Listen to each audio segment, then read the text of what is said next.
Think I am looking forward to speaking to youngsters. जैसा आप जानते हैं यहाँ अभी बहुत यंग बच्चे हैं, कॉलेजेस, कॉलेज गोइंग स्टूडेंट्स, तो इनसे बात करना इज़ वेरी इंपॉर्टेंट बिकॉज कहीं ना कहीं they feel a little loss. So it's very important कि जो हमारी यंग जनरेशन है, आप जानते हैं जम्मू कश्मीर का एक बहुत स्ट्रॉन्ग डेमोग्राफिक है which are its youngsters. So I am looking forward to speaking to them here. तो कितनी ज़रूरत है इसकी, जिस तरह से हमारा जो यंग लॉट है अभी आगे भी बढ़ रहा है, लेकिन दूसरी तरफ से चैलेंजेस काफ़ी है, अनएम्प्लॉयमेंट चैलेंज है, ड्रग एडिक्शन चैलेंज है, तो किस तरह से देखते हैं आप इसकी कितनी ज़रूरत? आपने बिल्कुल सही कहा. यंगस्टर्स में यहाँ क्या हो रहा है, एक विशियस साइकिल हो गया है. पढ़ाई ये बहुत करते हैं, तालीम हासिल करते हैं, इतनी डिग्रियां होती हैं, फिर भी यहाँ बेरोज़गारी है. Currently unemployment is at 39% in Jammu and Kashmir. उसके बाद अनफॉर्चुनेटली बहुत सारे जो हमारे नौजवान बच्चे हैं, बच्चियाँ, वो ड्रग्स में जा रहे हैं. आप खुद जानते हैं, आप शराब भी कितना नॉर्मलाइज किया जा रहा है, यहाँ कितने ठेके खुले हैं शराब के. तो कहीं ना कहीं as an adult it's my responsibility कि हम स्टेप इन करें, इनसे बात करें, इनको थोड़ा सा समझाएं कि ज़्यादा स्ट्रेस नहीं लें, फ्यूचर को कैसे देखते हैं, इनसे बात करें, ये हमसे बात करें. तो एक डायलॉग स्टार्ट करने की ज़रूरत है इनके साथ. So I am looking forward to it. Amendment bill और उसके बाद जिस तरह से रिजर्वेशन पॉलिसी कह रहे हैं, और दूसरा अब हज कोटा को कर्टेल किया गया, तो जो प्रेजेंट पॉलिटिकल सिनेरियो बना हुआ है किस तरह से देखते हैं? सबसे अफसोस की बात यह है कि हमने देखा जैसे West Bengal, Tamil Nadu, Karnataka, they are not even Muslim majority states. Yes, यहाँ मुसलमानों की आबादी है अच्छी खासी, लेकिन आप देखते हैं कि स्टालिन साहब ने कैसे स्टैंड लिया. उनने एक रेजोल्यूशन लाया अगेंस्ट वक्फ, और जब वहाँ वेस्ट बंगाल में as well Mamata Banerjee has said we will not be adopting Waqf the bill. So it's so unfortunate कि जम्मू कश्मीर तो वाहिद इंडिया का मुस्लिम मेजॉरिटी स्टेट है. और आप देखिए यहाँ के जो चीफ मिनिस्टर हैं, जिस दिन उन्हें असेंबली में एक रेजोल्यूशन इसके अगेंस्ट पास करना चाहिए था, वो रिजू जी के साथ टहल रहे थे, ट्यूलिप गार्डन में आप वॉक कर रहे थे. वही नहीं, फारूक साहब भी 3 दिन वो डिलिबरेटली असेंबली से गायब हो गए. उसके बाद वो बयान दे रहे हैं. तो ये बयान देने से क्या होगा? आपकी रिस्पॉन्सिबिलिटी बनती है, आप एक मुस्लिम मेजॉरिटी स्टेट के चीफ मिनिस्टर हैं, आपकी रिस्पॉन्सिबिलिटी यहाँ के मुस्लिम्स की तरफ नहीं है. जो बाकी इंडियन मुस्लिम्स हैं, they also look at you, you have terribly let them down. It's a complete failure. तो डॉक्टर फारूक साहब का कहना है कि पीडीपी इसके लिए रिस्पॉन्सिबल है, जो पॉलिटिकल सिनेरियो बना हुआ है, जो यहाँ पे हो रहा है, तो इसके लिए पीडीपी को जिम्मेवार है. देखिए, जैसे बीजेपी नेहरू जी को रिस्पॉन्सिबल करार ठहराती है, ऑल्दो नेहरू जी ने IIMs, एम्स, सारा जो तरक्की हुई है इस मुल्क में, सारी तरक्की जो हुई है वो नेहरू जी ने की. वैसे ही जो भी जम्मू कश्मीर में अच्छा हुआ है, मुफ्ती साहब बस अपनी ज़िंदगी में आई थिंक हार्डली 4 साल चीफ मिनिस्टर है. मुझे बोलना नहीं चाहिए, फारूक साहब में से इतने बड़े हैं, उम्र में बुज़ुर्ग हैं वो, लेकिन जो उनने अपने 15-20 साल एज चीफ मिनिस्टर नहीं कर पाए, वो मरहूम मुफ्ती मोहम्मद सैयद साहब ने 4 साल में किया. सो सबको अपने गिरबान में थोड़ा झांकना चाहिए and they should stop blaming अस.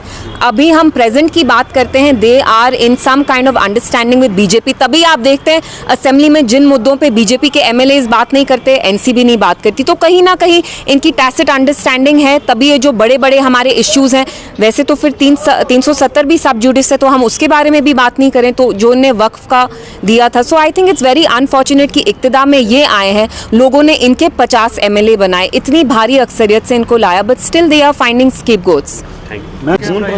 बिल्कुल. देखिए, हम जानते हैं जम्मू कश्मीर में अभी एक ड्रग क्राइसिस ही नहीं, एक अल्कोहल एडिक्शन भी हो गया है. एंड इसका एक बहुत क्लोज रिलेशनशिप है विद द फैक्ट कि यहाँ पे unemployment is at a highest, बेरोज़गारी, और उस बेरोज़गारी की वजह से जो हमारे यंगस्टर्स हैं, उनके पास कोई एवेन्यू नहीं है, करने को कुछ नहीं है, जिसकी वजह से वो ड्रग एडिक्शन में जा रहे हैं. तो I think these kind of platforms are very good, क्योंकि जो हमारे यंगस्टर्स हैं उनके साथ डायलॉग करना, एक कंस्ट्रक्टिव डायलॉग करना, बातचीत करना, उनको समझाना कुछ चीज़ें इज़ वेरी इंपॉर्टेंट. मैडम, चूँकि एक सवाल आपसे पूछना चाहूँगा, हालांकि आम सवाल है, लेकिन जिस जाविये से मैं पूछ रहा हूँ आपने अभी तक नहीं रिसीव किया होगा. जो पूरे मुल्क में हंगामा वक्फ बिल पर हो रहा है, जम्मू कश्मीर की असेंबली जो वो भी इसी के नज़र हो गई है. कल फारूक से हमारी इंटरेक्शन हो गई है.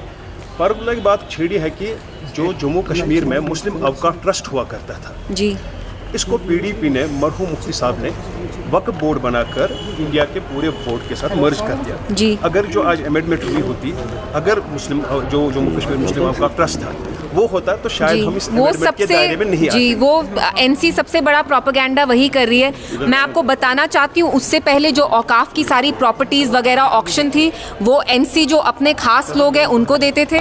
एंड ये बिल्कुल प्रोपेगेंडा कर रहे हैं। जो वक्फ का कह रहे हैं वो अमेंडमेंट बहुत पहले हो चुका था, वो मुफ्ती साहब ने नहीं किया था। एंड फारूक साहब आज की डेट का बताएं, आज की डेट में उनके जो बेटे हैं वो चीफ मिनिस्टर हैं, उनके 50 MLA हैं, कर्नाटका ने, वेस्ट बंगाल ने, तमिलनाडु ने वक्फ के अगेंस्ट रेजोल्यूशन लाने का डिसाइड किया। तमिलनाडु ने ऑलरेडी लाया। हमारे चीफ मिनिस्टर क्या कर रहे थे, 3 दिन जो असेंबली के हुए वक्फ के अगेंस्ट रेजोल्यूशन ही लाया, ट्यूलिप गार्डन में वो रिजू जी के साथ टहल रहे थे।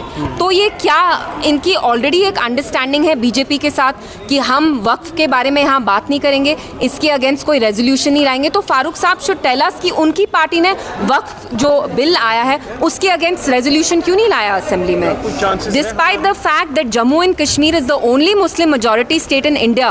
It is not just Muslims in Jammu and Kashmir who are looking up to us. It is also Muslims in the rest of the country.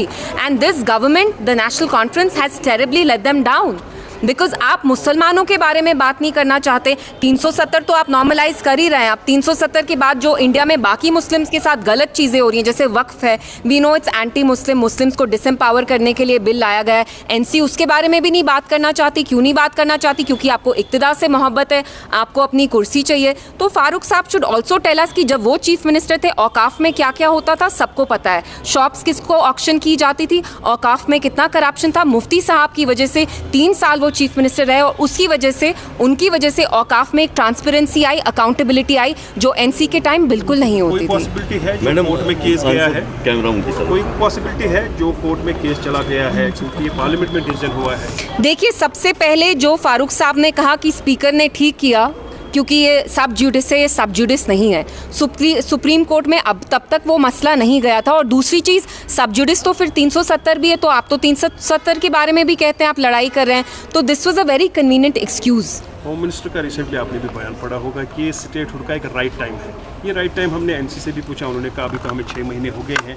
और चूँकि फ्लोरा हाउस ने कहा है, प्राइम मिनिस्टर ने कहा, होम मिनिस्टर ने कहा, क्या उम्मीद है कि स्टेटहुड विल बी बैक? हमारा ध्यान कई सारी चीज़ों में भटकाया जा रहा है। देखिए, मैं यही कहूँगी कि स्टेटहुड हमारा गोल नहीं है। हम उस रियासत से हैं जिसका अपना आइन था, कानून था, झंडा था।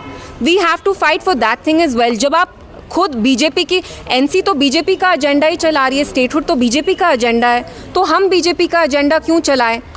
सो या आप कश्मीर की आप बाकियों को भी सवाल पूछने दीजिए। जवाब साहब का बयान आ जाए है पेपर्स में, जो टेररिज्म अभी भी पुश आ रहा है थोड़ा सा। देखिए, I think the people of Jammu and Kashmir are very disappointed because जैसे हम देख रहे हैं जिस सरकार को इनने इतनी भारी अक्सरियत से लाया, they are letting them down every day. वो सिक्योरिटी के मुतल्लिक हो या आपके पॉलिसीज़ के बारे में हो, एनसी किसी भी चीज़ के बारे में बात नहीं कर रही है। So the people of Jammu and Kashmir feel terribly let down. Ma'am, क्या आप ये कहना चाहती है कि लोगों ने जिस वजह से जो चीज़ को लेके एनसी को वोट दिया था, उन्होंने उसका जो ख्याल नहीं रख रहे? आप बताइए वो किसका ख्याल रख रहे हैं? मंशूर में कोई जो वादा किया था वो मुकम्मल हुआ?